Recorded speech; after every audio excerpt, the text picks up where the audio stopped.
श्रीराम समर्थ. सद्गुरू श्री ब्रह्मचैतन्य महाराज गोंदवलेकर यांचे प्रवचन दिनांक 4 डिसेंबर. गोंदवल्याचे महत्त्व नामाच्या प्रेमात आहे. ज्याप्रमाणे एखादा बाप बँकेत पैसे ठेवतो आणि त्याचे व्याज आपल्या मुलाला आपल्या पश्चात मिळण्याची व्यवस्था करतो, त्याचप्रमाणे ज्यांची बुद्धी भ्रष्ट झाली आहे त्यांना निदान अंतकाळी तरी सद्बुद्धीचे व्याज मिळण्यासाठी भरपूर भांडवल मी गोंदवल्याला ठेवले आहे. मनुष्य कितीही भ्रष्ट बुद्धीचा झाला तरी गोंदवल्याला आला की त्याच्या बुद्धीमध्ये पालट झालाच पाहिजे. निदान अंतकाळी तरी तो तिथे येऊन चांगला मरेल. अभिमान म्हणून नव्हे, परंतु गोंदवल्याचे महत्त्व कशात असेल तर ते नामाच्या प्रेमात आहे. राम किती दयाळू आहे हो. त्याच्या नामाचा प्रसार व्हावा म्हणून त्याच्या नावाने मी हा बाजार मांडला.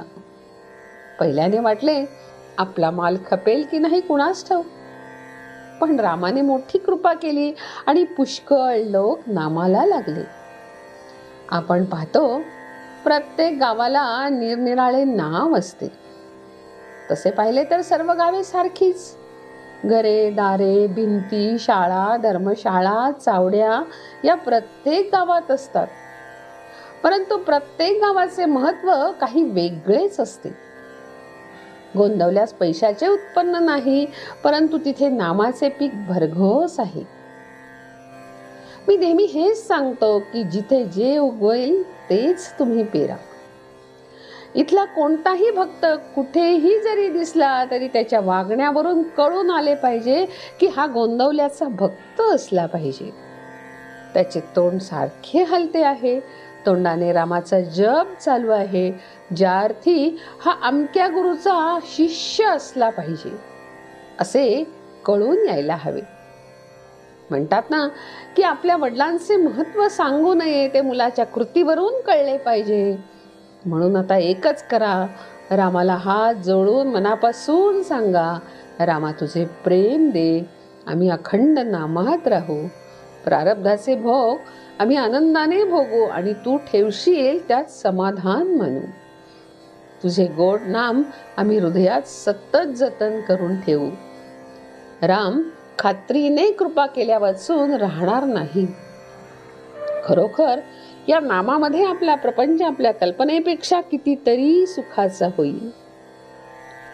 लढाई करणे हे अर्जुनाचे कर्तव्य असल्याने तू माझे स्मरण ठेवून लढाई कर असे भगवंतांनी सांगितले. आज नोकरी किंवा प्रपंच करणे हे आपले कर्तव्य आहे, तेच आपण भगवंताच्या स्मरणात करूयात. नीती धर्माचे आचरण आणि प्रारब्धाने आलेली कामे भगवंताच्या स्मरणात करणे हे सर्व धर्माचे शास्त्रांचे सार आहे. आपण साखर खाल्ली तर आपल्याला गोड लागते, त्याचप्रमाणे आपण गोड शब्द बोललो की आपल्याला गोड शब्द ऐकायला मिळतात. आपल्या सर्व गोष्टी जर भगवंताच्या नामात झाल्या तर भगवंताचे प्रेम आपल्याला का बरे मिळणार नाही.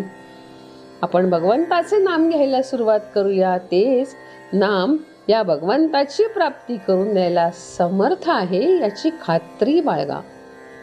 प्रपंचाचा अनुभव कष्टमय आहे, पण भगवंताचा अनुभव खासच आनंदमय आहे.